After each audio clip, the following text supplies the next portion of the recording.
நம்ம Ashwin sweets and snacks export பண்றதுக்கு 7373041434 மற்றும் www.ashwinsweets.com கான்டாக்ட் பண்ணுங்க.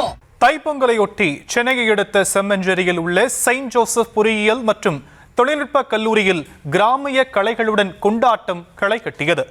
தமிழர்களின் பாரம்பரிய கலைகளை பிரதிபலிக்கும் வகையில் உரியடித்தல், மாட்டு வண்டியில் சவாரி, சிலம்பம் சுற்றுதல் உள்ளிட்டவைகளை மாணவர்கள் செய்து அசத்தினர். அந்த காட்சிகளை பார்க்கலாம்.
நம்ம Ashwin sweets and snacks export பண்றதுக்கு 7373041434 மற்றும் www.ashwinsweets.com கான்டாக்ட் பண்ணுங்க.